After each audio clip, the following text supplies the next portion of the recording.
All righty, we're here live, ICSC 2026. Let's go. Red River. Unfortunately, no Jeremy Mercer this time. So I'm here with my co-host, Rob, Bob. We got some guests here today. Really excited about it. Rob, why don't you take us out? Yeah, well, first of all, Jeremy, what's going on? How does he bail on this? What's happening? It better be serious. Better be serious. Yeah. We need a good Can explanation. we talk about Jeremy. it, or maybe we'll just let him talk about it? I think we need to let him talk next about show. it. Yeah. Just Mercer doing Mercer things. Yeah, well, so glad to be back. We did this last year and it was a big hit. I think it was very well received, and it's a lot of fun to be on the floor and hosting this live and in person. So we've got three retailers joining us today. So we've got Zach with T-Mobile, who's a friend of the program. He was on last year, and we had a great episode. And we've got head of real estate for Nando's, Perry coming on. They're new to Dallas. They've got one open in Addison. Got another one signed up at Fields West, and we're handling their expansion throughout DFW. So glad to have Ryan join us. And then we've got another friend, Suk Singh from Wagamama. He's going to be on as well. So he is they huge concept in London and in Europe, bringing it to the U.S. They've got, I think, a dozen locations in the U.S. now, and really focused on Dallas expansion. So glad to be helping them, and glad he can jump on here in a little bit. So we're going to jump in with Zach, and kind of high level, we'll talk about ICSC overall, the vibe here, kind of thoughts, what's going on with T-Mobile, just latest and greatest in the market, and kind of run through all of that together. Oh, that's perfect. That sounds good. Yeah, awesome. Well, Zach, thanks for joining us. Yeah, man. Glad to have you back. My man. Yeah. Zach and I had dinner last night at Bohannon's. Always a fan favorite. It's always good. Yeah, they had not been there. Delicious. So we had a good first crew. time. It was great. We had a good crew of four of us, and man, we had a blast. The meal was fantastic. And Can always rely on Rob to know where all the good steakhouses are everywhere. Yeah. That's like the first white table restaurant in San Antonio, right? Is that kind of their I've claim to heard fame? that. I don't know if that's the answer, but Okay. here is an interesting story that I have heard from Bohannon's. They were the first and only export of Wagyu beef from Asia. Wow. So they flew a Freightliner over there, loaded it up with steers, Wagyu cows, and flew them back to the U.S. Apparently, as they're going to take off, there's literally people blocking the runway, like trying to keep the plane from departing. They took off, and then Japan ruled it illegal to export Wagyu cows. So that is every descendant of every Wagyu steer is a descendant of that original batch that came over. Wow. Yeah. So that's great. It was a pretty cool story. Maybe the waiter made that up. I don't know the answer, but it was a great story. I was in hook, line, and sinker. And Sound good. And now we're going to take it Sounds out there. great. So I Just love put in it. the tip. Yeah. Add it to the receipts. I feel like that maybe we talked a little bit about that story on one of the podcasts where you're going through the rankings. Oh, maybe yes. some of the I some of the remember top that one. steakhouses. So Bohannon's is great. It's 2 floors. First level is bar. They've got seating down there. That's still a cool vibe. Great bar setting. But when you go upstairs, it's like a time capsule almost, and in a really good way. Yeah. It's very well done. I mean, from the plates to the walls to just the feel, absolutely first class. And so we did a big porterhouse last night and a bone-in fillet and a bunch of sides and little family style. And man, it was a hit. Man, it was a hit. Sounds great. Yeah, it's one of actually Suk, who was with us, he's been in the restaurant business for 35 years. Mm-hmm. So the pressure on me to present a good restaurant last night was significant. Oh, yeah. So when we finished up, he's like, man, this is a home run. I saw him the first thing this morning. That's the first thing he said. Damn, that dinner was so good last night. I was like, all right, we did it. Success. We did it. So and that was Zach's first time there.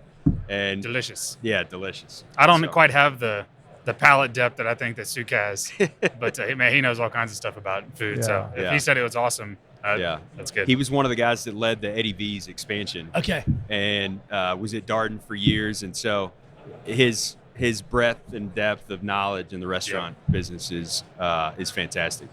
So, all right, Zach, what's going on, man? How's the show? How's it been? What do you think of attendance? Attendance is good, man. This is my favorite show. Yeah.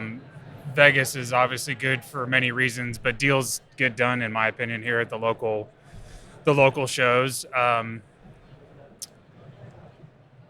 actually a bit surprised that I thought it was going to be a little less busy, to be honest. Just with the nature of these conferences in general, as time goes on and technology and Zoom meetings and this and that. I think it's been pretty busy. We were talking about it before the show started, but I think they had 4,200, 4,300 registered, plus whatever you mentioned, maybe signed up same day. Maybe another 300 to 500, I would assume. But I mean, for me, this is the best show specifically for my region, being the southern United States. This is the epicenter of kind of where everything comes from. Obviously, Rob is, you're my Dallas broker, and El Paso, and a bunch of other areas. But these local shows are great. One thing that's unique for those that may not know, so this show used to be in San Antonio. It actually, you go back a ways, it was in Austin as well, but San Antonio was kind of year in and year out. They moved it to Dallas. And because of the expansion and everything else of the convention center, we're back down to San Antonio for 2 years. So I think it's great to be here. Back to back. Somebody said might be Fort Worth next year. Oh, okay. Sorry, I know it's not in Dallas for 2 years. That would be fine. Yeah. I like it here more. Yeah. The Kay Bailey Center is sad. Yeah. Like this is this is really nice, it's clean, organized. Well, it's nice because you can meet people, you can walk to different spots, restaurants, and happy hours. Everything's pretty walkable, which is nice. Yeah. So not only did we change venue, but then they changed format. So this used to be a 2-day show. You would have first day, and then second day, we've talked about, was always pretty quiet. But for those that were there, it was great. You got undivided attention. Yeah. Well, they abbreviated all of that into a 1-day show. So we started this morning at 8 o'clock with a retailer runway. They didn't reduce the price though, right? I think price went up. I don't know. So you had a retailer runway from 8 to 9, and then show really started from 9 and it goes till 5, and then that's a wrap. Yep. Now, interesting, tonight is quite a few events. In fact, some of the really big ones are tonight. So it's going to be interesting to see how many folks stick around and how many folks head back. But yeah, I think this is a great show, very well done. I mean, we're looking around the floor right now. It's packed. There's booths everywhere. You've got retailers all the way around the perimeter with small retail booths, and I don't think they knew what to do with them. Retailers? There's so many exhibitor booths here, but then they're like, oh, what do we do with the retail? And they're literally wrapped all the way around into the corner. I was looking for some of my industry friends and colleagues, and I was like, where the hell is y'all's booth? And it's wherever. So they're not big enough for retailers that bring more than a couple of people. We were talking to some 7-Eleven guys, and they've got 8 guys here, I think. Yeah. There's not enough room. Yeah. They're like, we need to ground lease some of JLL's corner or something for a couple of tables. Yeah. But tell them to call me. We can figure that out. There's a rate. We can make that work. That's right. Yeah. We can make that work. Well, good. Zach, let's talk about T-Mobile while you're here. So can you give kind of a quick state of the estate on T-Mobile? What's the latest and greatest? What are you focused on, and where do you see the future? Yeah. And T-Mobile is blown and going like we have been. We are full steam ahead on just cream of the cream, A+ real estate that we're shifting and trying to optimize our fleet into.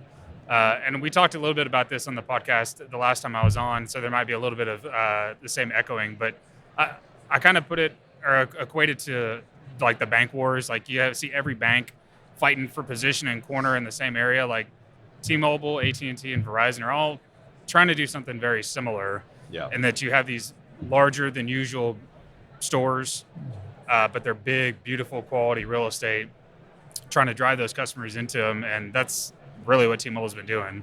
Yeah.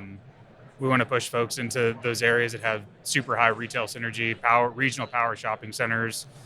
And we just want to have the best real estate in the block that is anything but a ground lease. That's just the one thing that I can't do. And you guys I see you all in a lot of the same trade areas. Are there markets you look at and go, it's not big enough for both of us or all three of us, and you try to get there first? Or I feel like y'all are in a lot of the same trade areas. Yeah, and honestly, sometimes you'll find multiple T-Mobiles or AT&Ts or Verizons in the same area, and it just depends on if they're operated corporately or by a third party. Right. But yeah, there's room for all three of us in these towns. It really just is a matter of, are those population counts that you're capturing important to you to have the door there, or would you rather have one that's maybe down the street that, so you don't have two in market, you have one, those kind of things. Yeah. And we've got centers that have all of them in one shopping center. Yeah. You look at Village at Allen, for instance. Not only do you have cell AT&T, phone row. Verizon, T-Mobile, you also have a Metro in there too. Wow. You got all four in the same center. And Yeah. I think, fact is nowadays everybody has a cell phone. So there's very few just totally new ads. Right. Unless it's a child coming on to a family's plan for the most Right. part. It's really, the carriers fighting over the subscribers. Yeah, we call it switcher business. Yeah, that's right. So Yeah. it's T-Mobile trying to go get the Verizon clientele or the Right. AT&T. So maybe being, one pad over from them is not a bad thing. Yeah. They just had a bad experience at a competitor, and they're like, I'm going to Come walk on into in. T-Mobile and see We'll switch see your what phone these out plans right look. now. We'll switch it out right now. We'll give you a brand new iPhone. Right. Yeah. Our Show field them operators love the challenge that comes across because it goes both ways, right? They may get upset with Yeah. us and walk next door or That vice never versa. happens. That's different. Yeah, what am I talking about? That never yeah. That does not happen. But it's true. Like we don't mind being near the competition. T-Mobile, we're not afraid of it, so it doesn't shy us away. I would assume it's probably similar with the other guys too. Makes Yeah. sense. Yeah. No, that's great. Takeaways from the show, learnings, things Yeah, you're excited about? you and I are doing some new deals across Yeah. Texas. I'm excited about that too. Yeah, you should. That's right. I was like, That's right. come I'm a big on, fan baby. of that. Big yeah, fan of big that. fan of that. All my other, the list of the Texas brokers are here in town. I think each one of them at least has a deal or two being peppered across the state. So, Yeah. Great. all things considered, we're not over. I won't say overwhelmed. We're not like high revving like we were when we were blowing and going in our small town growth program. Everything now is just very hyper focused, strategic, maybe a relocation or a net new ad, and that's kind of what you and I have been working on around here. But Yeah. the show's great for that because you can cut right to the chase and get things done. Yeah. No, that's awesome. That's awesome. Well, good. Well, man, we appreciate you being on. Of course, thanks y'all for having me. I Absolutely. appreciate it. Yeah. Can't Thanks, wait. We'll let you get back to it. I appreciate it. Thanks, Thanks, guys. Zach. Yeah, Thanks, Thanks, Jim. Zach. If you don't mind, if you'll introduce yourself and Yeah. kind of give your background and what you focus on. Okay. Well, thanks, you guys. Thanks for making the time. I appreciate it. Absolutely. Hey, scoot up just a little bit. Yeah. Thank you. So I look after the U.S. Markets for Nando's. Nando's, we're based in Johannesburg, South Africa. Okay. Wow. So it's a longer story, but I'll keep it pretty brief. But I've been with Nando's here in the U.S. for about 15 years, and Nando's is pretty well unknown to most everybody here in the States. And we're working on that slowly but surely. But Nando's globally is 1,300 restaurants in 25 countries. Probably, very beloved, kind of cult following in a lot of places. And here in the States, I've got 50 restaurants. So, Wow. so we've got a lot of white space and a lot of Nice. room. And we're partnering with folks like JLL strategically to help us advance kind of some of these growth initiatives they have. We are kind of a dynastic family-run business, so there's no private equity, there's no venture capital, there's no institutional debt. This is just a Music to all of our ears. this is a family-run business that they care profoundly about each and every one of these stores. We're just a humble, South African chicken joint. Yeah, I mean, that's great. it's a chili marinated chicken on the bone, and it's healthy, it's vibrant and big flavors. It's really backyard grilled chicken, chunky vegetable dishes, and so it's this humble, accessible food. It's good for you. It feels good.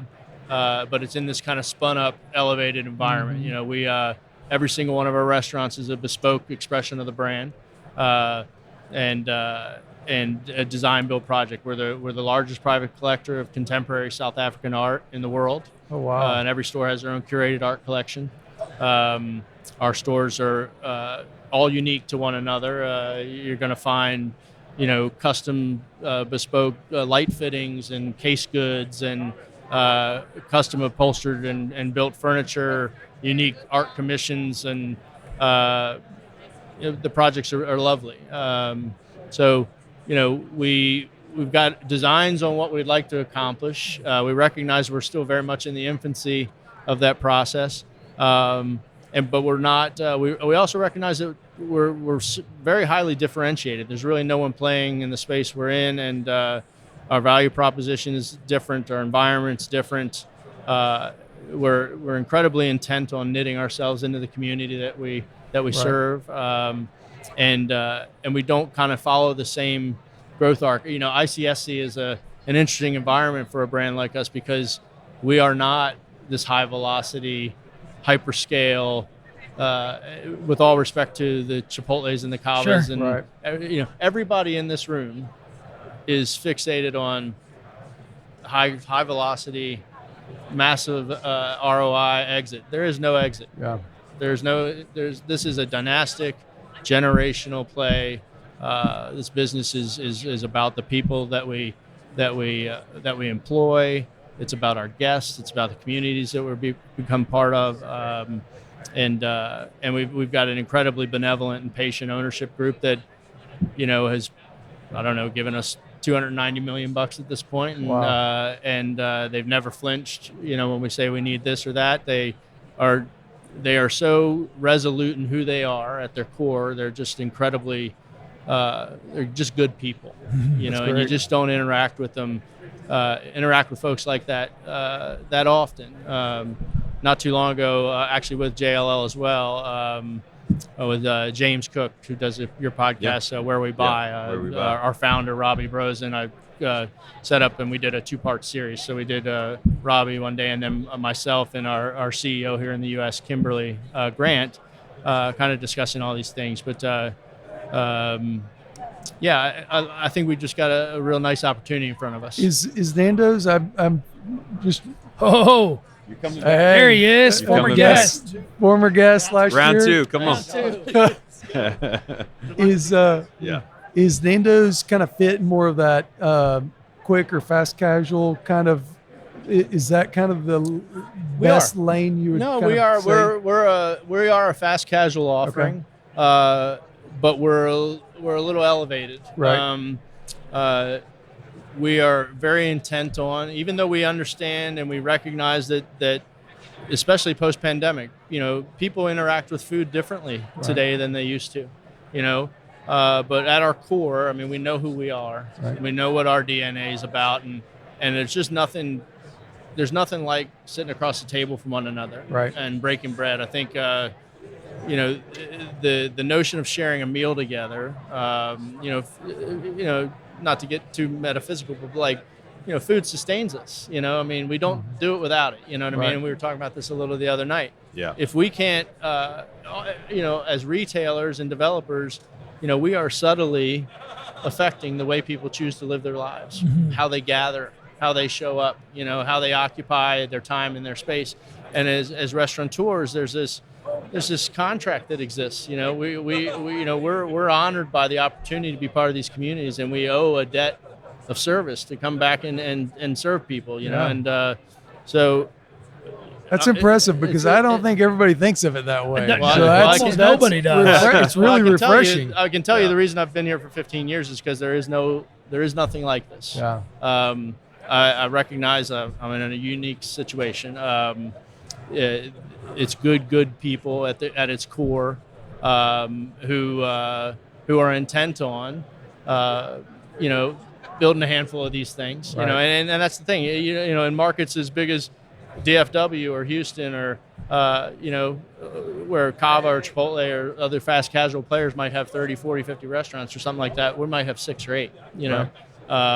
We're relatively small in terms of footprint, 2,500 to 3,000 square feet.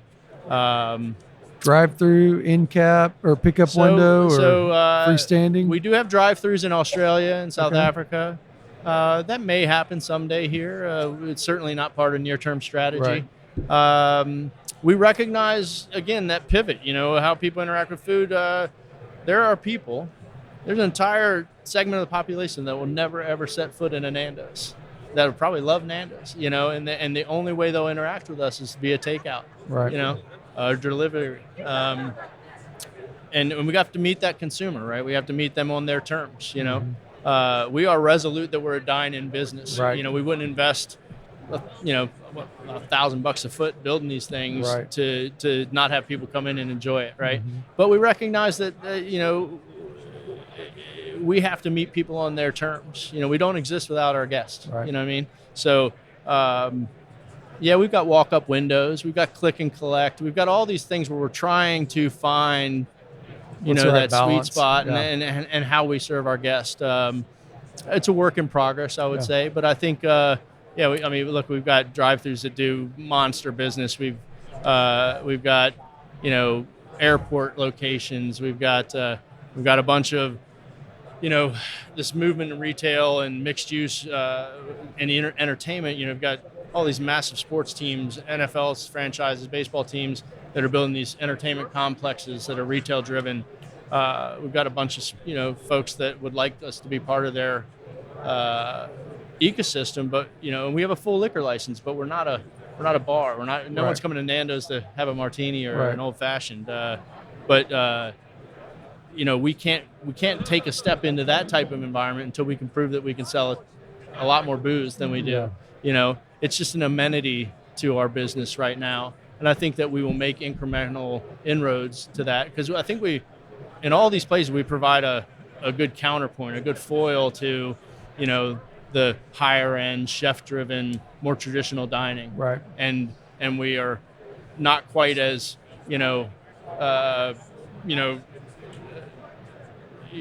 work down the line cafeteria style and fill up a bowl with whatever.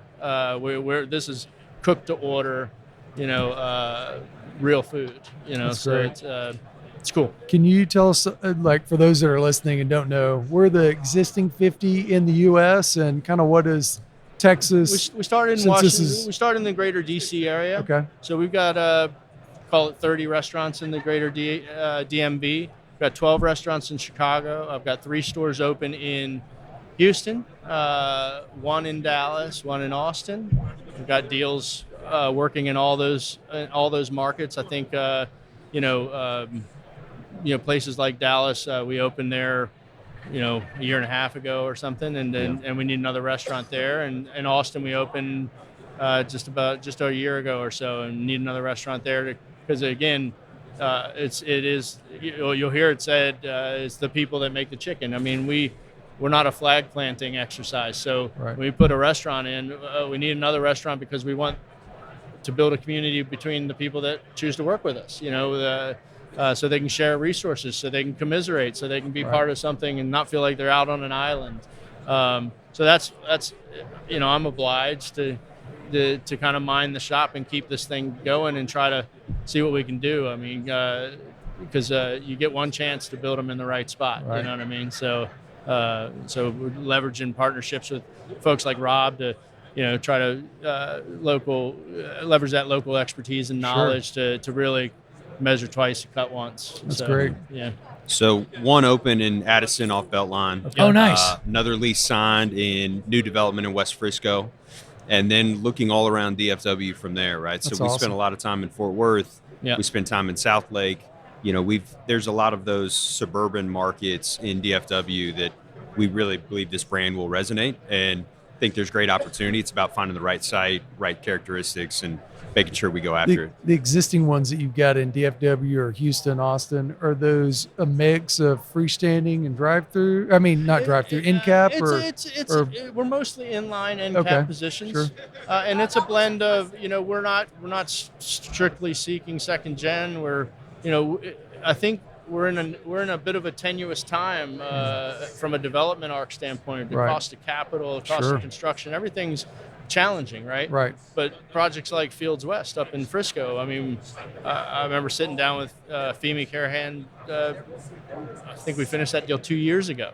Yeah. And that thing's not going to come to market until late 2027. Right. So we can be visionary, we can be creative with the right developers that are going to deliver on the vision. Sure. And I think that's the challenge. It's about aligning ourselves with people that we know can make it happen. And then in existing mature markets, whether it's Dallas, whether it's in the Park Cities or in Uptown or in Legacy, where there's really robust, existing mature markets, we try to find the balance between finding trophy space that we think of things in terms of 20-year plus, so we're trying to create shareholder value and return on capital, but we're really trying to create a vessel for this brand over the long term. We're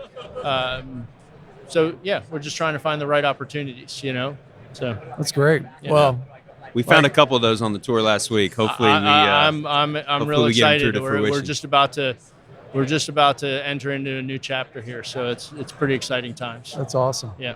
Where are you based? I'm I live just outside of Washington D.C., but Okay. the U.S. Corporate office, central support is in Washington D.C. Nice. So, but I look after all this stuff and come out here as much as I can. This is or great. need to. Just listening to you and kind of the passion behind the brand and everything. I'm gonna go to Addison and check it out. That's probably the first one. Let's go to lunch. Closest. Bob. That's right. Well, you got to let me know. I'll come out and I'll host you, or I'll. You just let me know when you want to go, and I'm happy to put a spread out and let you guys experience Love it it. anytime you want. So Absolutely. It's Appreciate beautiful. it. Cool. Yeah. really cool. It's built. The patio's got a big tree that kind of wraps all through there, and it's Yeah, got a we really picked cool that. feel We to picked it. that project especially because it's got 2 or 3 live oaks that frame the end cap, and we collaborated with the landlord to build a big deck that kind of envelops those trees, so you kind of sit under the canopy of wow. the trees, and Yeah. it's a great. nice It's really little spot. neat. Yeah. Yeah, awesome. Incredible. Well, good. Ryan, we appreciate it, man. Yeah. Thanks for Anything jumping else, or we on. good? No. You're great, dude. Yeah, That was like, that was perfect. awesome. What a spokesman for the brand. Yeah, 100%. big time. Yeah. He lives and breathes it. And Yes. by the way, let me give him his kudos. We toured last week, and there were very few guys that don't live in Dallas that know the market as well as this guy does. And I was very, very impressed with the market knowledge, the site center knowledge, deal specific stuff. Just fantastic. So great job to you. Hey, Yeah. no, I appreciate it. Look, I mean, we don't have to do this. You know, Yeah. we get to do this. Yeah. You know, Yeah. I That's mean, right. it's an honor Yeah. and it's a privilege. Nando's, we're like the antithesis of anything corporate. We're big business, Yeah. but we're really not corporate. And we spend a lot of time talking about changing lives and how we can impact people. I took a leap of faith. Nando's took a leap of faith, and here we are. We're on this journey. So, I mean, I have a duty of care. And they reflect that, and we've got an opportunity to do something special. So Well, Yeah. it's great. You can Yep. you can tell you guys are passionate about it and comes through. So Yeah. it's I wish that wasn't as rare as it is, but I think it is, unfortunately. It's but okay to be rare. Yeah, I agree Yeah. completely. Yeah. Keep That's it up. right. yeah, man. I think it's awesome. Yeah. Well, thanks for having me, guys. Of Absolutely. course. Appreciate it. Yeah. It's good talking with you. Yeah. Thanks, Awesome. Ryan. All right. Thanks. Thank you. Absolutely. Thanks. See you. And I mean it about the lunch. You just Yeah. let me know. Sure. Hey, Let's do it. He'll hit us up whenever Yeah. y'all are around. Field if trip. It's And I get out convenient. here- I get out here whenever I need to get out here. But if Yeah. you're done work schedule-wise, you just tell me when you want to be there. Sure. I'll host Yeah. you anytime. I can order remotely. I'll just put a spread out, and you guys can get into it. Very Will kind Will of is you. already looking at his Yeah. calendar. Oh, yeah. Will's setting it up right now. He's in. Well, We've got some irons in the fire. I've got reason to be out here for Okay. lunch in the not too distant future. Let's be intentional about it. And let's Absolutely. sit across the table. We'll do That's it. awesome. I appreciate Yeah. it very Appreciate it. much. Thanks, Great Ryan. job. Appreciate Thanks. it. Yeah, thank you. For someone who's not here, to your point, who knows that he was rolling off Oh yeah, towns, yeah, like that's because there's no pressure right. to deliver. So Sure. he's probably like really intentionally looking at the stuff you're Yeah. sending him and him studying from afar. Yeah. Like that's a dude who's like, man, we don't have to do this. Let's like pick that out. So Yeah, awesome. We got another special Is guest. this seat taken? Yeah, you're up, sir. You're up. So, great friend, great client, Suk Singh with Wagamama. Thank you for joining us. Thank We've you for inviting me. let me. Bob. Yeah, Bob. got Nice Bob to meet you. Moorhead, I'm Will Will. Narduzzi. Hi, Will. Nice to meet good you. to see you. Yeah, You're going to have to speak up that I got an infection in this ear like last year, and I've gone deaf in this ear. So if I go, what? No, Yeah. no All worries. good. No worries. All good. well, I'm thanks okay for with joining him us. on this side. Yeah. Oh, you're welcome. Hey, so your Texas accent is throwing me a little bit. Yeah. Rob's going to ask you in your background a little bit, but maybe Okay. you'll jump into it. Yeah, I can. That's going to take about 15 minutes. That's all right. That's all right. Yeah. You got time. So, idea here, we'll kind of cover your background, some information about Wagamama and their expansion plans and what you're looking for, Yeah. and then just some overall thoughts on Texas ICSC and being here, and any learnings or takeaways from being on the floor. Yeah. Absolutely. Cool. So you're on, man. Tell us a little bit about yourself and your background, and man, you are the restaurant guy. Okay, I was so- telling these guys earlier that we went to Bohannon's last night, Yeah. and I said the pressure to produce a good quality product for this guy at dinner was intense. Was Ryan with you too? Ryan was with us. Damn, you had a lineup, dude. We You did, had we two did. intense food guys, it seems Yes, like. we did. And so, luckily, Yeah. our sponsor for this trip, Bohannon's, they performed They last delivered. night. They did. They Yeah. certainly did. So, a little bit about me. I have an English accent, even though I'm American. I've been here for 33 years now. So,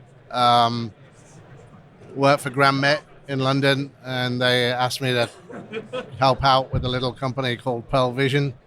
Back in the day, they were having some issues, so I came over for a 2-year stint, and I think they forgot about me because I'm still here. So, As long as they're still paying you. Yeah, he's That- still on the payroll. that's It's all great. good. Yeah. yeah. So I started there, and then after Pearl got sold, I moved on to Burger King, which was a sister company. Became head of North America, which was the US and Canada. So had that on the development side. And then in 2004, Darden came calling, and joined Darden as a head of Olive Garden for 2 years. And then in 2006, they made me the chief development officer, which, at the time was 8 different brands. So, Right. and we really grew Darden in those 8 years because right after 2008, when everybody else slowed down, we speeded up.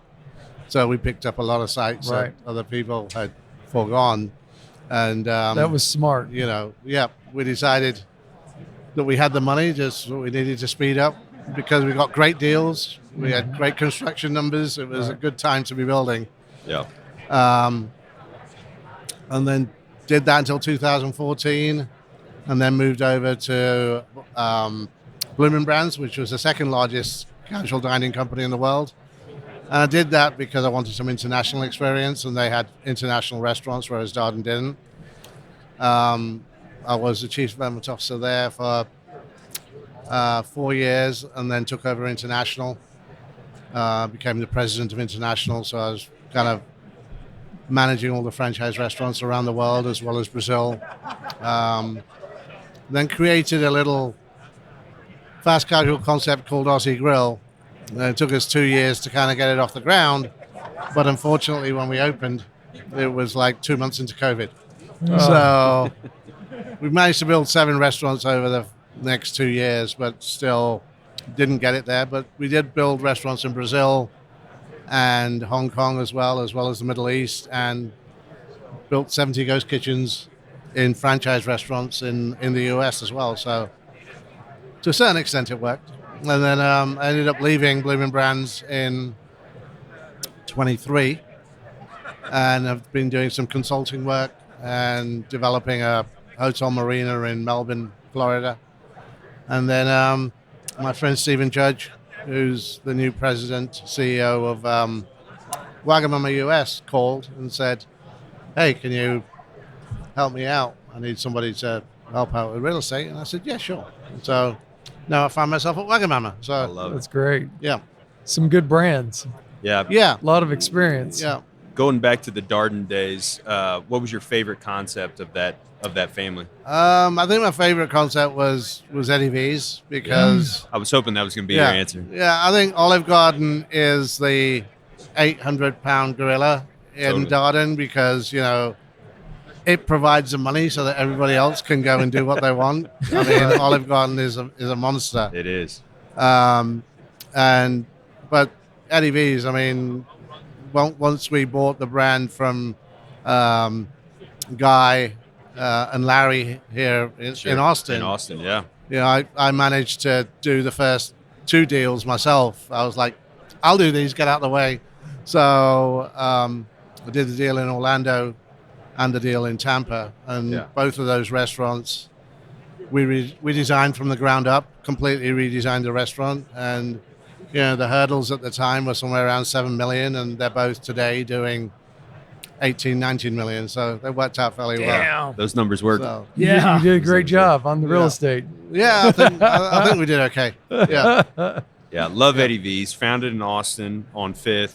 That's the original. It's got the bar and the live music right off Right. of that, beautiful dining, the open, exposed kitchen, and then the newer ones are just absolutely gorgeous with the wine rooms and multi-floors in some of them and just amazing settings. Yeah, I mean, Guy and Larry did a great job taking a little bit of money and making it look like it was 100%. expensive, right? I mean, if you That's take a great way to put it. if you take that Austin location, I think it used to be a garage before It was. It was That's the little was valet a fine carport dining. was the garage pull Yeah. through. Yeah. I've never been. Oh, it's fantastic. What? How many locations they had when you guys bought them? I think Eddie V's had 6 or 7. Okay. Yeah, and Yeah. now they're up to probably closer to 30, I think. Right. Yeah. Off the top of my head. Yeah. Yeah. Yeah. No, it's special. Nice. And then going to Bloomin', obviously Aussie Grill was kind of your baby, but was there something at Bloomin' that you were really excited about or that you loved spending time on? I think the international piece, because that's the reason I moved, to give me exposure to that.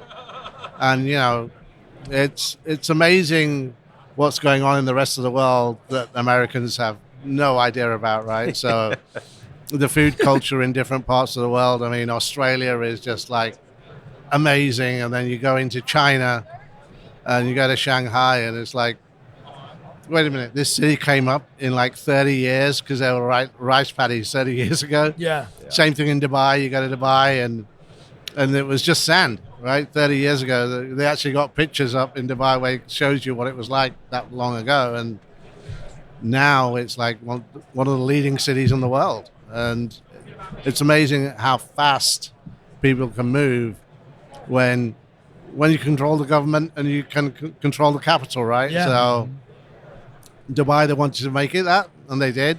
China, the same thing. They wanted to make Shanghai an amazing city, and they did. So, Throw enough money at almost anything, you could figure it out. Well, Yeah. also, you don't have to worry about little things like permits when you control the government. So Right. it Yeah. moves a lot faster, right? You Right. can make it move a lot faster. Yeah. So No, that's special. And now your newest venture at Wagamama, let's touch on a little bit about them, the history, what U.S. expansion looks like. yeah, sure. Wagamama. If you've ever been to London, you'll know the brand because in England there's approximately 170 of them. In the UK, started off in London in '92, and the brand is around a Pan-Asian concept. So led with Japanese, but also you have some Thai, some Vietnamese, some Malay in there as well. So, not just focusing on one country, but focusing on the whole region, which gives you a lot of leverage in terms of deciding what you want to do with the menu. But it was a very kind of casual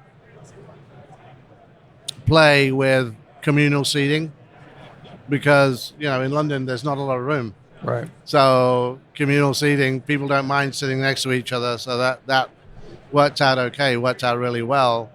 And, they don't have ADA like they do here. So a lot of the first units were in basements or second floors or places that were more economical than taking a ground floor space, Sure. right? So that's how the brand grew. And then once it kind of caught, it's now, the favorite of teenagers, the favorite of 20-somethings, the favorite of empty nesters. Everybody loves the brand in the UK. I mean, my niece and nephew, it's their favorite concept. They're just like, they just can't wait for me to come and take them out. So, but it's so big in the UK. But the challenge is taking something from the UK and then taking the exact footprint and the exact style and the exact flavors and transplanting them in the US. It just doesn't work because we behave differently, we eat differently, our tastes are different. So, in America, people prefer more salt on their food than they do in the UK. In the UK, some parts they prefer it spicier than they do here. If you want an empty table at a restaurant, put in a communal table, because We don't know what to do with It'll be that. the last Yeah. table that gets sat. For Because sure. everybody wants a booth, everybody Yeah. wants Right. their own little space in the US versus the UK. And then, I think in the UK, when you go out of an evening, first you go to a pub and have a few beers, and then you go on to a restaurant. Well, in America, that doesn't really exist. Most people go and have a drink wherever they're eating. So in the UK, most of the bars are service bars. And really, that doesn't work here. Really, you've got to have a bar if you want an atmosphere in a restaurant in the US. So those are some of the things that we're looking at in terms of changing. We're going to change the decor. We're going to kind of tweak the menu, change the service model a little bit, because in the UK, the service model is very much the food. You'll get the food when it arrives, which means, you know, you may get your ramen, and then you may get your edamame right on top of your ramen, right? And people in the US are very much, no, I want an appetizer. Right.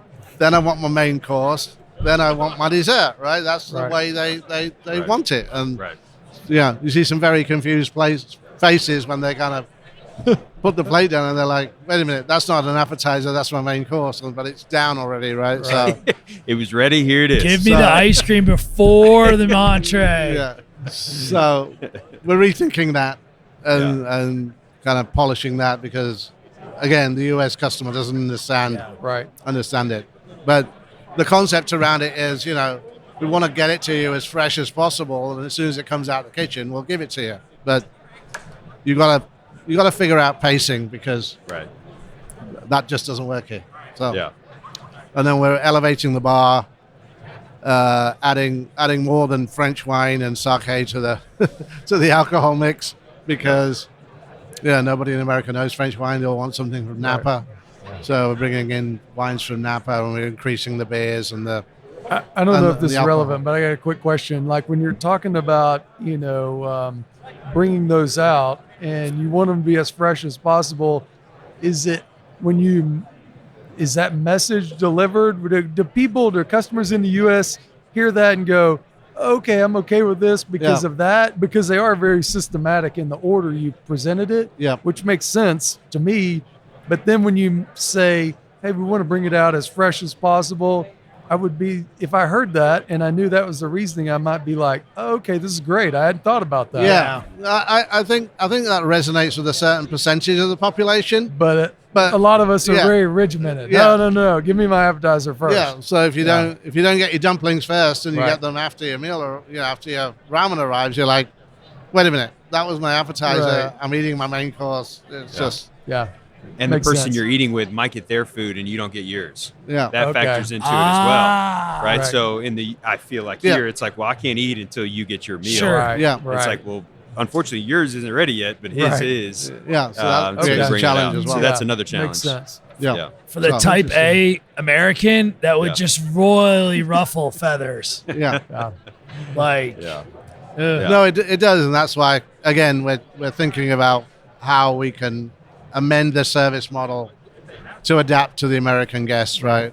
Yeah. Also, as well, I think one of the other things is when that happens, you're not sure whether they've forgotten the appetizer, right? Right. 100%. Yeah, that's good. That's a good they point. You forget just it? got my dumplings. Yeah. So it is, in England where they're used to it, they're like, we know it's coming, so we're just going to get started. So Nice. just very different here. Suk, let's talk about growth markets a little bit. So Texas and Florida, where are you focused primarily? Where does this brand really speak? Specifically Dallas. What do you think the growth engine is around the future for Wagamama here? And even maybe before that, are there current units already on the ground, and where are they and markets? So we have 6 units currently. Okay. Being from London, they thought a good place to start would be Manhattan. So they built 3 units in Manhattan, and then they built 2 in Boston, downtown. And really, unless you're an it brand in Manhattan, you just get kind of washed over by everything, right? So, even with 3 restaurants, before I joined Wagamama, I didn't know there was a Wagamama in New York. Yeah. Right, because there's so much noise in so many restaurants.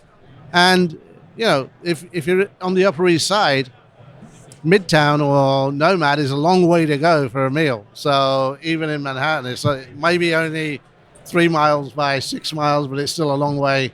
Right. It takes a long time to get from A to B. Yeah. And again, downtown Boston went into Prudential Center and Faneuil Hall. Kind of touristy markets, but those 5 restaurants didn't tell you anything about expanding in the US. They just told you whether you're going to be successful in Boston or New York, right? So we've looked at it and said, where are people moving? Where do restaurants do well? Where are there good economics? Where is there good disposable income? And where do people know the brand? So, a lot of British guests are going to be coming on holiday from London and from the UK to Florida, right? So I think it's natural that you have Florida as a starting point because a lot of people know the brand already. Makes sense. And then Texas, you can't ignore what's going on in Texas with the growth and concepts that are differentiated. I think will do well because there's only so much steak and potatoes you can eat, and the last great Asian concept. Well, there's only been one as far as I'm concerned. That's P.F. Chang's. They did a great job when they first arrived. Everybody was like blown away by how different it was, and it took away that I'm not sure about this Chinese food kind of dilemma that you had, right? Of going to the local Chinese, and it was elevated, and the restaurants looked beautiful, and the lighting was great. That's right. And the service was great. I think that's what I'm looking and hoping we can do with Wagamama on a kind of broader Pan-Asian level as opposed to just Chinese food. Right. Yeah. So, we're looking in Dallas, we're looking in Austin, we're looking in Houston and San Antonio. They're the 4 cities here. And then in Florida, we're looking at Orlando and Tampa, and then, all the various cities from Miami north on the east side, and then at Naples on the west side. So, we're also kind of looking to say the design. We met with our architects last week. We're changing the design up to make it a little more, I'd say, give it a sexier feel and make it somewhere where, is kind of female forward and they want to go and feel good going there. And then we're also kind of looking and saying, how and what do we want to serve our guests and what hours do we want to be open and how does this food travel if we're going to be doing to go. Right. Because now you can't ignore the off-premise business anymore because it's so huge. A lot of people now, rather than going to restaurants, just order at home. Right. Still ordering from a restaurant, but you don't get that alcohol benefit of the sale. But you've got to have containers that hold the food well and it travels well, right? So focusing on looking at that as well. Right. Yeah. That's awesome. And just upgrading the chefs and the managers that we have in the restaurants where necessary, and just saying, how can we do better in the restaurants that we're in, but then how do we set ourselves up for success in the new markets and the new restaurants that we're kind of going into? Nice. So you've been involved, we'll switch gears a little bit, talk about ICSC specifically. Yeah. So you've been involved in ICSC for ages. You were a trustee. You've been to countless of these shows. Just, kind of high level, what are your thoughts on recent, ICSC events and this one specifically, Dallas, kind of the attendance, the activity, just high level, what are your thoughts? Yeah. San Antonio. San Antonio? You said Dallas. You said Dallas. Sorry. That's where we're used to being. Yeah. Last used to few being years. in Dallas. I think the world revolves around Dallas. I don't know yes, if it does, but it does. At least my world does. I don't know about anybody else. I think overall ICSC has done a good job. There's always, the big conventions, New York and Vegas. Yeah. It's always, they're so large that on the tenant side, it's difficult to get from one place to the next and try and get all these meetings in. Right. And in the end, the meetings end up being a quick handshake and I'll speak to you next week, right? But it's a good place to reconnect once a year or twice a year with people that you know and people that you're going to be doing deals with that you might not see at other times of the year. I think this show you probably achieve a little bit more because it is local. Right. And everybody knows everybody here, whereas, you walk around Vegas, you bump into people that you know, but you don't know everybody in the room. Right. Here, you can't walk 3 feet without bumping into someone that you know. Yeah. Do you see him every 3 minutes, or he's like, as somebody's going by, he's so slick about it. But it's true. I try to keep my head down. No. Keep doing it, Rob. It's you.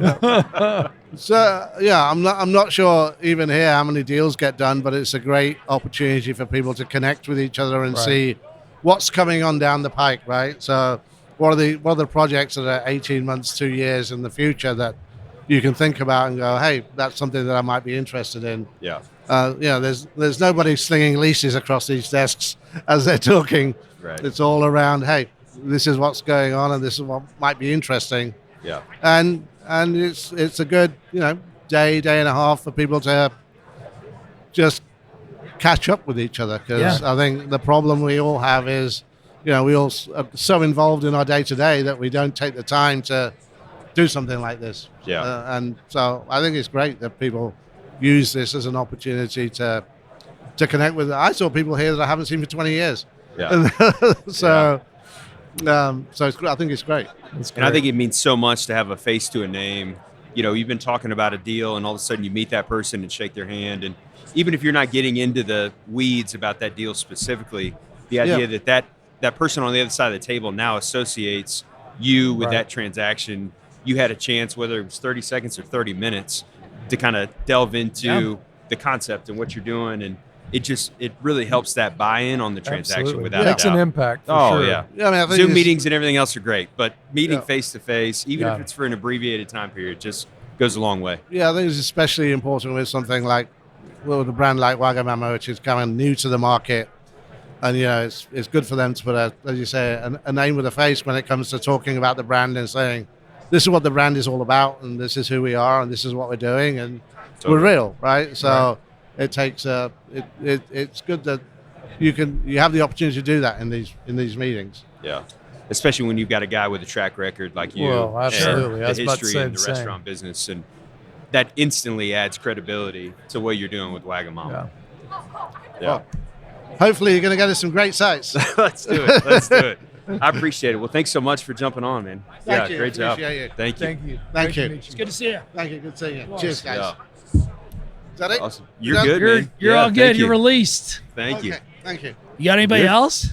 I've got one more. Oh. We're gonna try to bring in. We'll see if he makes it. How do you spell the concept? Not his, the one. prior. Nando's, Nando''S. Yeah. So Nando's and Wagamama. Are we taking a break for a second? We can. Or are we rolling Well, on? I think we just kind of roll on. Are People we- appreciate the lack of format sometimes. I'm trying to, we had a ringer last year, remember? Travis. No. Oh, I'm trying to get him here right now. I'm trying to reel him Okay. in. He's mobbing on the floor. But I have a feeling he's going to disappoint. So, He's avoiding this table like the plague. like the plague. He Yeah. said, he came in, just thought he was messing around last Yeah. year. And they Oh got- yeah. yeah, And then yeah, he took yeah. a seat. He just got grabbed him by wrangled the in. collar and sat him Yeah. down. That's But right. he was like, "Where's Jeremy?" I say, "He didn't come this year." And he's like, "No response." So, Yeah. Well, good. Well, hey, this is your second Texas ICSC. yeah. What are your thoughts?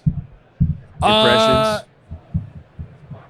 As you get more reps in the business, Sure. you see more people that you know.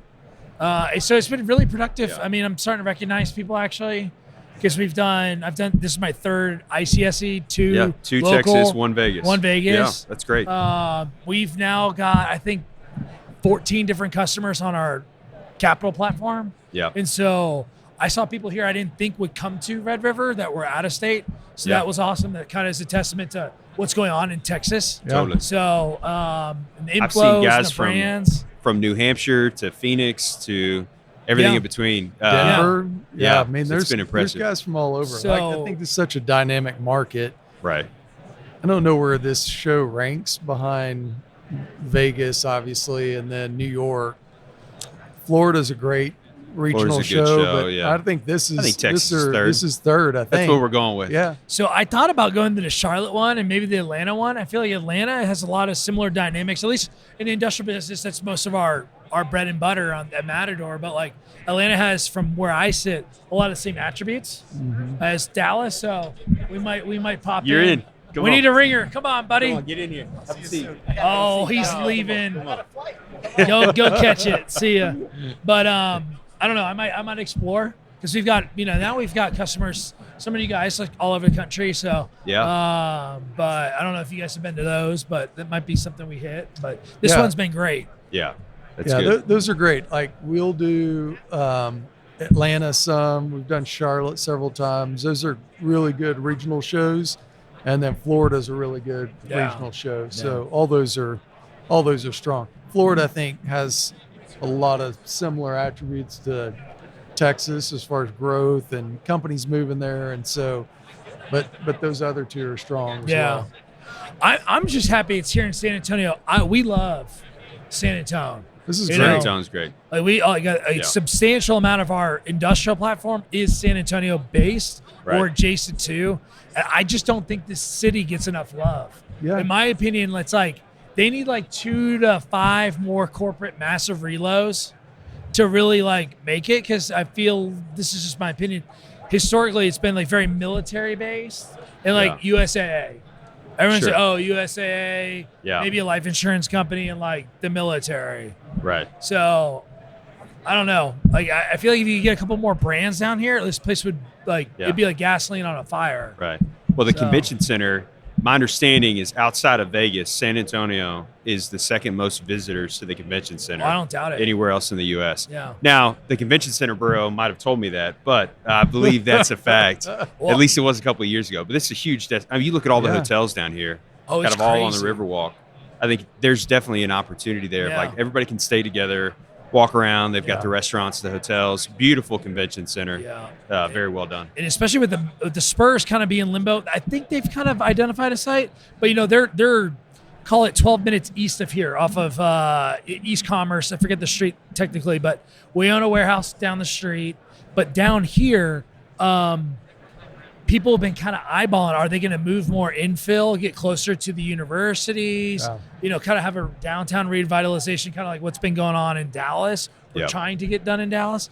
And a lot of the older warehouses, they've identified as just tear them down, because they'll be like 2 acres. And you could stack it up really high on something like that. And so it's been really interesting to see. So very long San Antonio here. I love that. But like, it's been very impressive. I think the only knock on it is airport size. They're working on it. I'm not sure if you guys saw that when you were walking in through Terminal B. Right. On the, I think the northeast side, they're expanding it. Okay. So they thought about actually doing similar to like Love, moving it, right? Yeah. But like people here, because Alamo Heights is very, very affluent. You have Los Olmos. People are like, do not move my airport. Yeah. It's very It's close. very convenient. It's very convenient. So they stayed, and they got a massive bond package. I think it's like somewhere between like $2 to $6 billion to do a massive airport expansion. So a lot of great tailwinds. Yeah. And I would compare like 1604, which is that outer loop. Kind of similar to George Bush. Sure. Where you've got a lot of action-packed things going on there. Yeah. Absolutely. And it's a total freaking nightmare driving that thing at 8 a.m. Yeah. So, I didn't fly in. I drove down, and just driving down 35, the amount of construction is unbelievable. It's crazy. And then they're going, they're stacking the freeway in some parts of, there's a stretch between on the south side of Austin. And then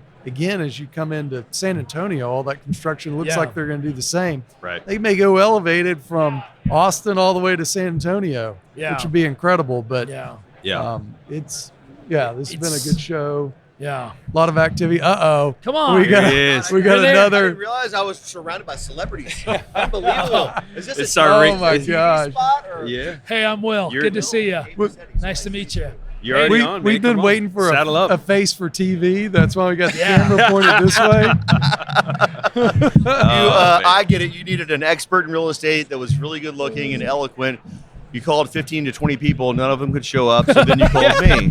I mean, this is. I told you I had a ringer. Yes. This makes total sense. After This makes total sense. after the first 15 said no, Rob goes, I finally got the perfect guy. I got a guy. He owes me a favor. I'm bringing him in. Yes. I'm bringing him in. Oh, Will? Yes, So sir. this is our first time meeting. Yeah. I fortunately and unfortunately have a lot of experience and history with both Okay. of these cats here.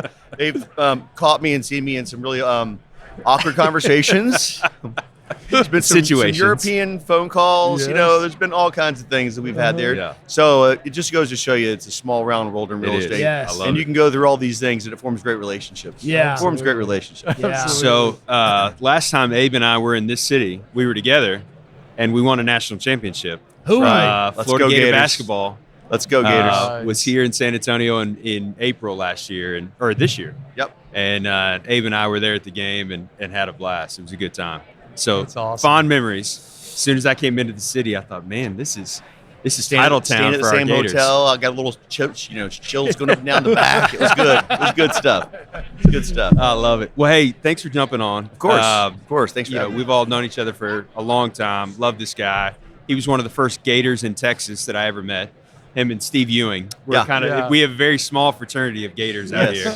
And so we instantly hit it off and have been good friends ever since, and been to many Gator games together, including in Austin and back in Gainesville and basketball down here. So real quick, if you don't mind, if you'll kind of give a little bit about your background, Sure. what you do, let's focus on that for a minute. We'll jump into Regency and maybe some, high level what you're working on that you can share. And then, let's touch on Texas ICSC and just your thoughts of being here and how the show is and all those things. No problem. Well, my name's Abe Passetti. I've been working in our great industry for 29 years now. So for those of you math majors out there, I was 12 when I started. I started in Jacksonville, Florida. So went to Florida, came out, worked in Jacksonville, Florida at our corporate office for a bit. We bought Regency, bought several companies. And with each company we bought, I kind of moved. I was sort of a migrant worker for a bit. So I ended up going out to California. There was an enclosed mall in Northern California right next to Berkeley. So every political sort of upheaval that could happen in developing next to Berkeley was happening. And so I got to go learn, how to take an enclosed mall and to be an open air mall, about the construction process, leasing, property management, the whole kit and caboodle. So it was a great master's degree in real estate. Yeah. And from there, I figured out that I wanted to be an actual developer. Before then, I was not really sure exactly what I wanted to do. So Regency said, great, we'll give you the opportunity. These jobs don't come open very often, but we want to open a Houston office eventually. And so nothing happens in your time frame, but usually in God's time frame, right? Yeah. And so as luck happened, in 2002, we opened up the Houston office. I moved down with another guy. We sort of started developing and acquiring shopping centers. And I think now we've done probably 14 developments in Houston. Wow. So it's better to be lucky than good. We've been very fortunate. We've been very lucky. We've developed for Target, for Whole Foods, for Kroger, all in Houston. And then now, as luck would have it, we sort of reorged. Now I'm over Chicago. Was over Chicago. Now I'm over Colorado and all of Texas for development. So really Denver, Dallas, Austin, San Antonio. Those are my fiefdoms. We've been lucky in Houston. We kind of batting average is about one a year, either start or completion. And then we've got now in Dallas, we have sort of two sites, I would say, under control and that we're working on. One of them is in Flower Mound. We're under a non-disclosure of who the anchor is, but it's about to become public because we're in for all of our zoning variances, and it's hard to run a traffic improvement analysis with a particular name grocer with 3 letters that's Texas-based. That it goes right into who it is and that TIA, and so the city knows. We've already had several homeowners association meetings where I almost got tarred and feathered. Yeah. And but I'm still here. We're still here today, and so we have pretty good faith that one's going to happen. We have another one that's a little earlier on. We just completed we just started a King Super development in Denver, Colorado. It's actually in Ridgegate, so it's southwest Colorado. And so that'll be a King Super on a ground lease and 35,000 feet of shops and a little 4-acre phase 2 next door to it. So, that's really, I guess, sort of what I do and what I do for Regency in a nutshell. Yeah, that's great. And Regency still continues to focus grocery-anchored shopping centers. That's the bread and butter. Yep. Either through acquisition or through development.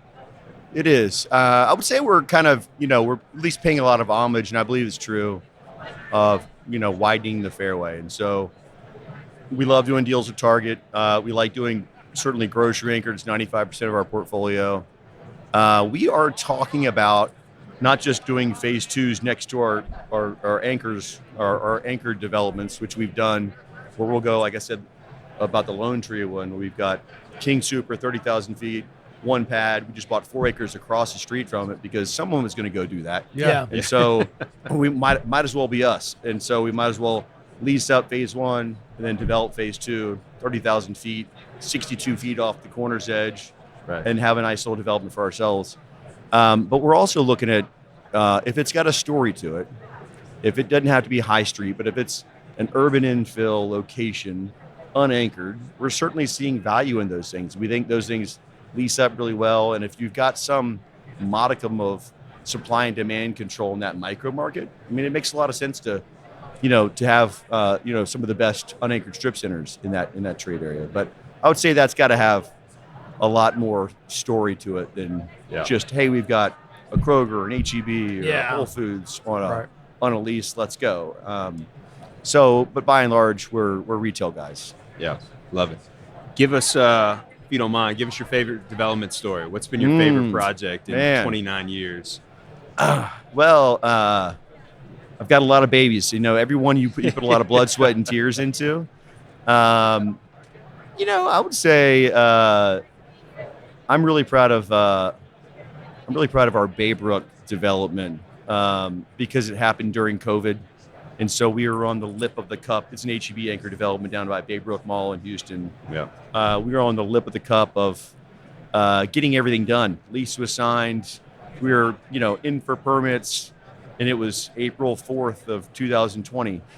And I got a call from our CEO, and he's like, we need to go pencils down for a little while in this development, and just call HEB up and tell them that we're going to go pencils down for just a little bit, just tapping the brakes. So you guys can imagine how that conversation went. Not so good, and they were like, no, we're going around you, and we're just going to go. We're going to go buy. We're going to go do the development. We're going to take y'all out of it. I mean, it was very confrontational. 50-second conversation, and then I called the guy back after he hung up with me, and I said, look, I'm sure there's another way we can skin the cat here. Let's figure something out. And so literally I was working from home. The world was sort of shut down. Yeah. Sure. And we figured out from a reverse build to suit, we're just going to do a ground lease. You guys take the risk and do it. And they also had another story that refrigeration's a big deal in grocery. They had to put like $7 million in to redo their refrigeration system. And if refrigeration goes down and they don't have either frozen food or like milk, they really can't operate. And so they were at a really rock and a hard spot. So it wasn't because they were mad at us or anything. It was like, guys, we're all the way down this primrose path. You can't leave us.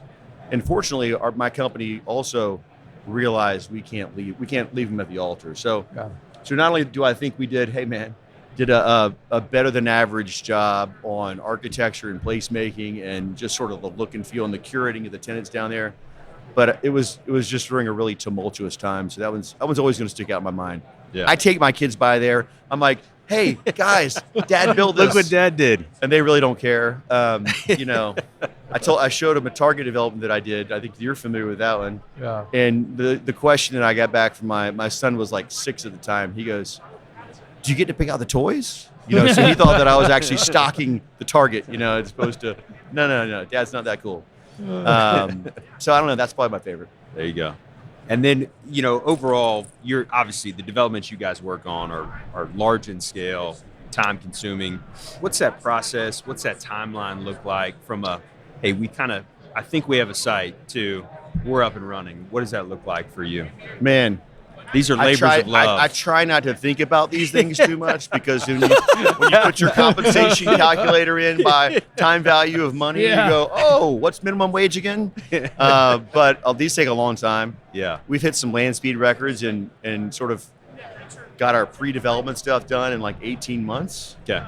But that would be like the fastest I've ever done. Yeah. The deal in Lone Tree, Colorado, was almost at 10 years. It was 9 years before we stuck a shovel in the dirt. I was about to say, so Denver's real easy to develop in, right? I mean, but that promote just got shrunk down real small. Someone told me, hey, sell the sizzle, not the steak, but you really got to be as good as whatever micro market you're in. And then whatever macro market can really affect it, right? COVID or the GFC that we've all been through.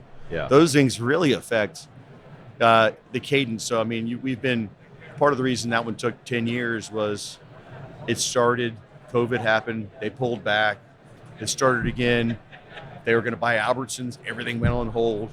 It started again. They bought independently a separate site that they are developing themselves. That cannibalized this one, so it got delayed another year. So, I mean, it took us 18 months to get through the SIP process in Denver, but it was much other things that was causing it to be a 10-year deal. But I would say the thing that everybody always asks is like, oh, how long does it take you to build one of those? Well, 12 to 14 months. We stick a shovel in the ground, we got somebody open usually. It's really the time it takes to get entitled, the time it takes to get the anchor to believe it's the right time for them. Yeah. And then, and then get through whatever jurisdictions you got to get through and stuff. So I believe you closed on one recently last time we were together, and I'm congratulating Abe. He's like, well, I'm glad to have closed on it. This is about 4.5 years from the time I first called that landowner to the time we closed. Yeah. Yep. And he's like, I'm excited that we got there, but man, it's been a labor of love to get to that point. I miss the days when I used to be a leasing agent, and I really do miss those days because you got to ring the bell all the time. You're working on 15, 18 deals at a time. When one dies, Sure. you don't cry that bad. If I develop a deal, mine dies, I have to go home and just get the covers on and turn the AC down and just like cry a little bit and shiver. But it is a labor of love. And I do take a lot of pride in it because, you do have a physical legacy that'll be there hopefully 50, 70, 80 years from now with some remodeling. But so there's you gotta love it, right? And there's aspects of it that I love. There's aspects of it that are torture. Yeah. But all of them are you're pregnant in all these little development deals you do. They become your babies. Abe puts his handprints in the concrete of every one of his projects. Really? So you could go back and find it 50 years from now. He's in the corner corners. right next to the target with 2 handprints and a little signature. I might have It's to like- adopt this. They're It's like, I have to they're adopt like, this. hey, why are you showing details of the construction schedule when we're pouring? It's like, Joe, don't worry about Don't it. worry I just about need it. to Don't know worry about it. the I just date. need to be there that day. Yeah, Everybody look over there. he's got a little star right next to it, like the Walk of Fame. So he's got his logo. It's branded. Oh, that's great. awesome. What do you, ICSC? Obviously, you've been coming to these for a long time. Thoughts on this show? Thoughts on being back in San Antonio?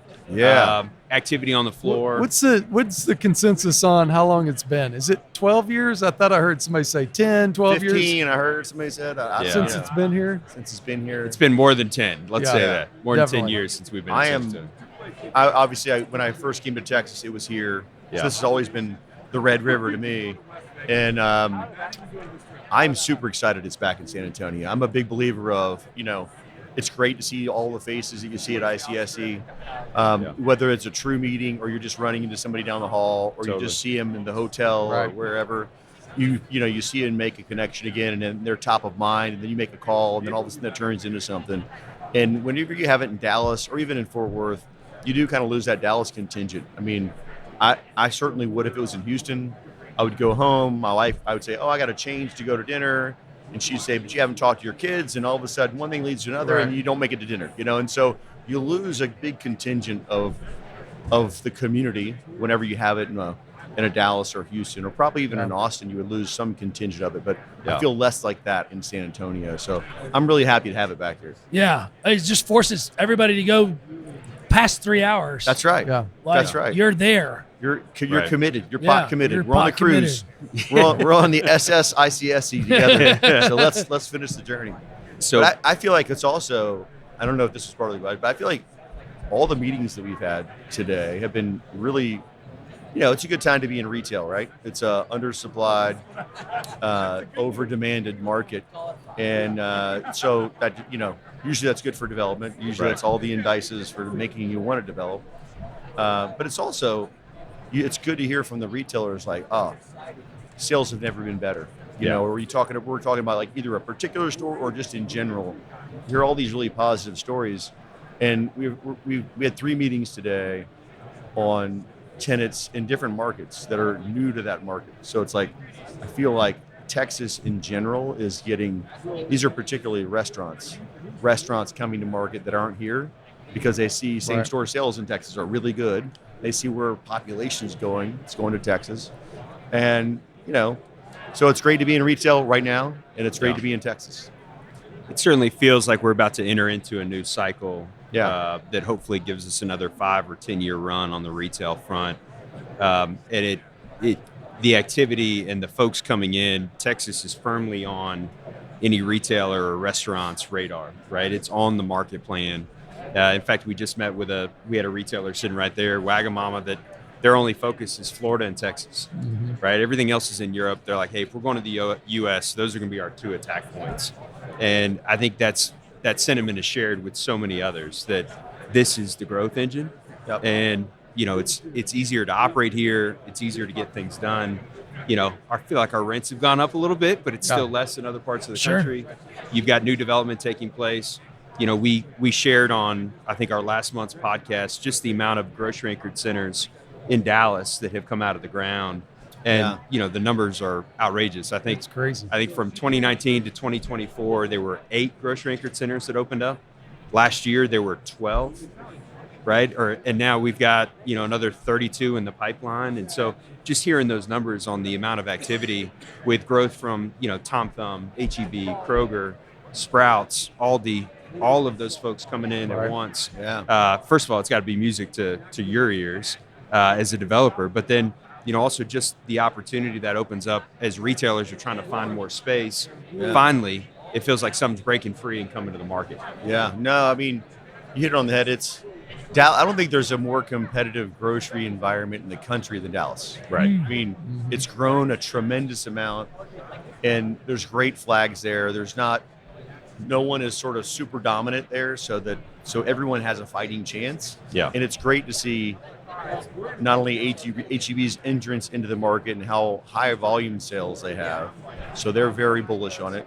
But it's great to see the Krogers and the Safeways of the world and the Sprouts finding their niche, competing against them, not stopping, not backing up. Right? Usually, one of the wisest men in real estate when I got in the business early told me, you need 2 tenants to make 1 deal, and that's really true. And there's markets that I say grace over right now that you have 1 dominant grocer, and that's great. But you're completely moving at their pace. Yeah. You don't have a site that certainly works for multiple different locations, or should, but there's only 1 expanding in that market. It's really hard to say, hey, do you want to do the deal here? And they say, sure. At some point in time, we do. We're working all these other things over here. But the minute you've got a natural competition, you say, jump ball, it's going to be you or your competitor. Now you have everybody's attention. Now you're actually getting deals done. Yeah. And I do, just like you, we had this hyper inflation of inflection point of costs that went up post COVID. I mean, I think 1 year, don't hold me to these stats, but it was 34% in a year costs went up in 23, I think. And so it's taken a while. We're starting to see rents go up. They're still not quite there. We're still having to kind of fight the fight to adjust retailers' new normal of what market rents are, because I don't believe costs are coming down. But we're seeing it. And, right now, most of the developments we're working on, we need some help from the cities to bridge the gap, because rents aren't bridging the gap yet. Yeah. And before it was nice to get those. Now it's a have to get. We're not moving forward unless we can get this incentive from the city. And the cities they know it and they appreciate it. And they're like, well, just build us something that we really want and we'll help you. Right. So I think, it does feel like we're starting to get back into a good equilibrium to where we can add some more supply, so it's not so supply constrained. Yeah, that's great. That's great. You sticking around tonight, or you headed back? Man, I'm sticking around. I heard you're buying me dinner, and I'm like, come on, let's go, baby. Let's go. Come on. You gotta hang around a little bit more. Listen, Rob said I got a new credit card. I'm ready to put a saddle on it and ride it tonight. And so yes, come far on. be it from his boys Yeah. to not Turn take that advantage down. of that. Yeah, Right? agreed. Absolutely. I love it, man. I love it. What about y'all? What are y'all doing tonight? Same, going to dinner. We were talking about this earlier, but the other thing I like about San Antonio, not in Dallas, and I love it, it's really convenient for me being in Dallas, but to your point, you lose some people, but I think even the guys that don't leave, they just spread out to different places, and at least here in San Antonio, everybody's walking. You're walking to restaurants and cocktail parties and bumping into people like you're talking about, and you're like, gosh, I haven't seen you in forever, and you get to catch up, so it's a lot of fun. You never have to get in an Uber No, that's at all. right. Zero. No. Yeah. There's no need to. no. And if the off chance you had to, everything in San Antonio is 10 to 20 minutes That's max. right. Yeah. Dallas, everything's freaking 30 to minutes to an hour, depending on the time of the day. It's a mess. So And you can take your life and your teeth in your own hands and get on one of these scooters and, pray for the best. dude, I'll leave you with this. You know, what's that, the barbecue place downtown in the center square, Pinkertons? Yeah. Yeah. I ate it on the street there, riding a scooter. I took the quarter too. I just got done eating. I was all belly full, super happy. The equilibrium was off. Shit eating green, just kind of, and the wheel just came out from underneath me, and I just ate it right there on the curb, right in front of the restaurant. Man. Totally fine though. Hey, When your was chimes this? are okay. This wasn't yesterday. No. This Okay. was like 24 months ago. Maybe like 3 years. So yeah. I love it. I love this place. It's That's great. awesome. Abe, thanks for joining us, Hey, man. man. Thank you I appreciate guys. it, brother. Of course. Yeah. Absolutely. We Great will. to see you. We'll see you soon. Hey, it's great to meet you. Hey, nice to meet you too. Of course. Go Gators. Go Gators. We'll see I'll you tell bounce Helgi around say tonight. hey. Yeah. And we're not just a basketball school now. Yeah, we're back, baby. I've got hope for football too. We're back. Thanks for It's having good me. to see you, brother. Yep. Good Yeah, stuff. man. Appreciate it. Well, That's great, man. Yeah, that was our special guest. I'm glad he could jump on. No, Abe's he's an fantastic, all-star. man. He is Yeah. one of my that guy's favorites. a riot. He's a machine, man. He is. He's done it for a long time. Yep. He knows everybody and loves working the room. I've been very fortunate to go on some trips with him, but I mean, he's a great time. Looking Great. for a place to happen. Yeah. Yeah, that's a guy you gonna have fun with. Oh, 100%. He's a great guy. 100%. We, But you have to drag him out of everywhere. He's talking to somebody, and Oh, he's yeah. locked in. Yeah, he's probably, yeah. He's locked in. I'm like, hey, we got to go. Yeah. Like, come on, man. And Yeah. it's one of his best traits. But Yeah. you're like, dude, come on, speed it Yeah. up, Abe. And but he'll lock in and he'll talk to you for 2 hours. Great guy. Love Abe. Yeah, he's Love it. awesome. I was negotiating a Starbucks deal with him years ago. Okay. Yeah. Back and forth, this Target anchored project in Houston, like he was talking about earlier, and we're working through stuff, and I'm like, I can't just email about this. Like, we gotta talk through this. Yeah. And he's talking, and he's like, hey, I may have to call you back. And I'm like, we can't. Let's just get this wrapped up. He's like, hey, I'm an Oktoberfest. I go, like, in Germany, October? He goes, yeah. Can we wrap this up next week, maybe? And I was like, no problem. He sounded a little occupied, so I was like, all right, so get back great. to Oktoberfest, and we'll So wrap it up when you're back in town. But You he's, should have he's just got him to great. approve everything Yeah, right That's then what and I was there. thinking. Yeah. I was like, this is perfect time. Yeah. I'm going to send you a DocuSign. If you Yeah. could just initial everything right Yeah. now, Things we'll are be on the right track. Yeah. No, That's he's great. good. Yeah. That's awesome. That's Great guy. good. Well, good. Well, man, I think this has been successful. Yeah, no, this Uh, has been great. Like I think everybody's nailed it and said what we're kind of experiencing, but I feel like activities really picked Totally. up. You know, over 4,000 attendees or whatever the final number is. I don't know, but I just feel like there's an energy. You said it earlier about, I think we're on a good upward Yeah. trend with the Right. market and what's going on. Interest rates are, coming down a little bit at a time. Yeah.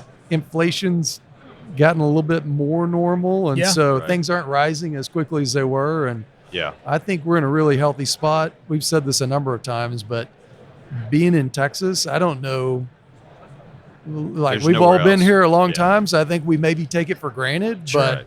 man, there's not a better Yeah, market nowhere in else the you'd rather country. be. Yeah, Yeah, for sure. and so much so that we're seeing a lot of our conversations for the tenants we represent are about pushing out other tenants to backfill with ours, right? Yeah. And that's twofold. One, it's a lack of availability, right? Right. Record low vacancies. So that's part of the bucket.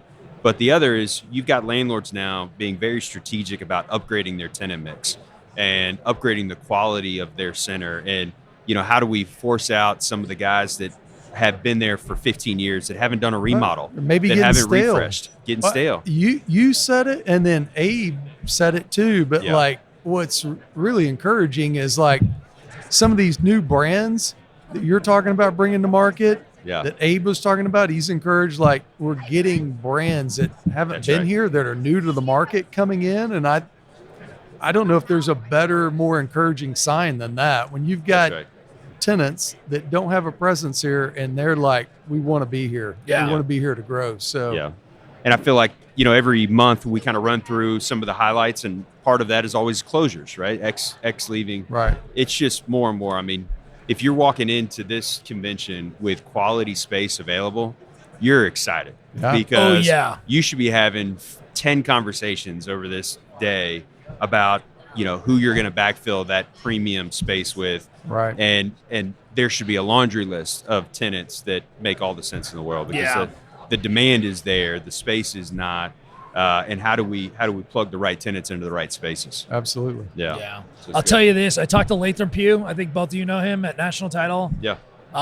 He just called me really quick about something just not really related to ICSC, but he's like, I said, hey, how's everything going? He's like, I have not been this busy with opening new title accounts, new title policies, or whatever, like new escrows. He's like, in a very long time. He's like, the market is just on fire right now. And so I feel like coming out of COVID, right? 21, 22, just bangers. 23, 24, still we're blessed, right? Yeah, for sure. Even 23, 24, they're still really good years. We got stuff done. But things slow down. I feel like, the end of 25 into 26, it's full pedal. Everything we have right now, 2 Bank of America dispos under contract, Capital One under contract, a 3rd Bank of America we just closed on the other day. Capital One, we just everything. I get phone calls, hey, what inventory do you have? 0. Everything's either under contract with high level of certainty of closing, or we've already sold it. Right. And those are being sold vacant, right? Yeah. It's like people are stepping in, wanting to figure it out, buy those, reposition them, buy them, tear them down, what have you. And if there is quality product available for sale, I think for a redevelopment opportunity or whatever it may be, it's gone. Right. It's getting snatched up very, very quickly. Now, on math the is investment math. side, we're seeing the same thing where it's like Q4 was really strong. Yep. Really good uptick in activity. I think the exchange buyers started coming back into the market where it's been lacking a little bit the last couple of years. And and they had a ton of choices. That's right. Mm-hmm. And then we really saw an uptick in Q4, and that's really carried over into the first part of this year. And so I'm encouraged. I think activity wise, so far right now is considerably better than same time last year. So I'm really encouraged about this year. Here's a real data point for us, because we track every deal that comes in. Yeah. Every quarter the last 18 months, we see about $1 billion in acquisition opportunity. A lot of it's dog, but we hit $1 billion halfway through the first quarter this year. Wow. So so in a normal year, you would see see $1 billion per quarter. Per quarter. Okay. Per quarter. Okay. We hit $1 billion halfway through this first quarter. Wow. Okay. So you had double the submissions in half the time. Right. So That's people are encouraging. transacting. Yeah. And so and that's you've got real data. We've got and Latham's like, I don't know what the number is, but he's like the volume of open escrows, new open escrows, very high, if not the highest he's seen in a very long time. So I love it. Yeah. It's great. I love it. Well, it's good to see you boys. Yeah. It's always a good. Success. I can't wait to hear Jeremy's story.